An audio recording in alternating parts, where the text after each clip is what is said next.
नमस्ते आप सभी को, मैं पूजा परमार। आप देख रहे हैं द फैक्ट इंडिया।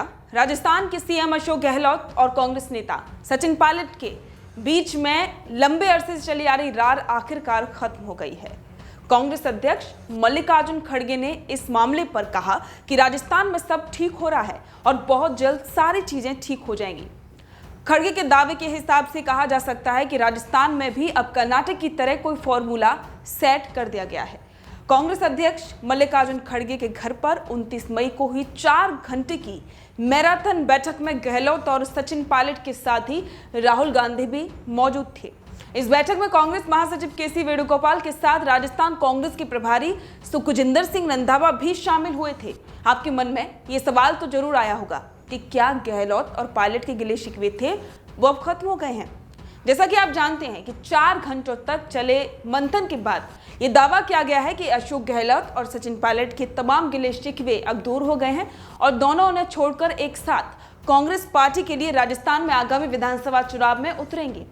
केसी वेणुगोपाल ने कहा कि गहलोत और पायलट ने एकजुट होकर चुनाव लड़ने का फैसला किया है। ये बीजेपी के खिलाफ एक संयुक्त लड़ाई है। निश्चित रूप से हम राजस्थान चुनाव जीतेंगे। बात यह भी सामने आई है कि कर्नाटक की तरह ही फॉर्मूला निकाला गया है। कर्नाटक विधानसभा चुनाव में कांग्रेस ने शानदार तरीके से बहुमत हासिल करके सरकार बनाई है। हालांकि सरकार बनाने से पहले कांग्रेस को कर्नाटक के 2 धड़ों को एक साथ लाने के लिए अलाकमान को काफी मशक्कत करनी पड़ी थी। कांग्रेस के वरिष्ठ नेता सिद्धारमैया जहां अपने आखिरी चुनाव का हवाला देकर खुद को सीएम बनाने की मांग कर रहे थे, वहीं कर्नाटक कांग्रेस अध्यक्ष डीके शिव कुमार भी सीएम पद पर अपना दावा पेश कर रहे थे।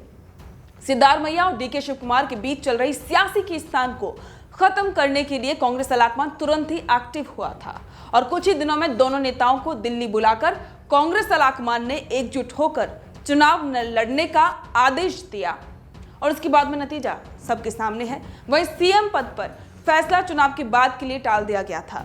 चुनाव भारी बहुमत से जीत के बाद जब सीएम पद को लेकर बवाल हुआ तो विधायकों ने गेंद अलाकमान के पाले में डाल दी थी। इसके बाद में कांग्रेस अलाकमान ने सिद्धारमैया और डीके शिव कुमार के साथ लंबी बातचीत हुई थी और इसके बाद ही सीएम का चेहरा तय किया गया। इस बातचीत में विधायकों के समर्थन पर भी चर्चा हुई जो सिद्धारमैया के पाले में खड़े नजर आ रहे थे। कांग्रेस ने बीच का रास्ता निकालते हुए डीके शिव कुमार को डिप्टी सीएम के पद समेत महत्वपूर्ण विभागों की जिम्मेदारी भी देने की बात कही और उन्हें सौंपे भी गए हैं। लेकिन फिर वही सवाल, राजस्थान में कितना ये जो फॉर्मूला है वो चल पाएगा? क्या वाकई में कर्नाटक का फॉर्मूला राजस्थान में काम करेगा? चुनावी साल चल रहा है राजस्थान में और अगर बात की जाए तो यहाँ कांग्रेस के पास फिलहाल 2 ही कद्दावर नेता नजर आ रहे हैं, सचिन पायलट और अशोक गहलोत। इसके अलावा कोई ऐसा नेता नहीं है जिसकी ताकत पूरे राज्य में फैली हो। संभावना यह है कि इस चुनाव को अशोक गहलोत का आखिरी चुनाव मानकर कांग्रेस उन्हें एक बार फिर से सीएम बना सकती है।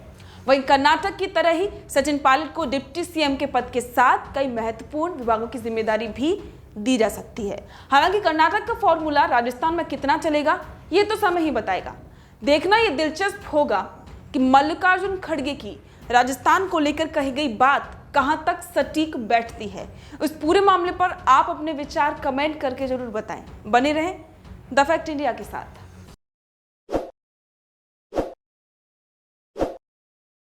ताज़ा खबरों के लिए विजिट करें द फैक्ट इंडिया की वेबसाइट और डाउनलोड करें द फैक्ट इंडिया ऐप।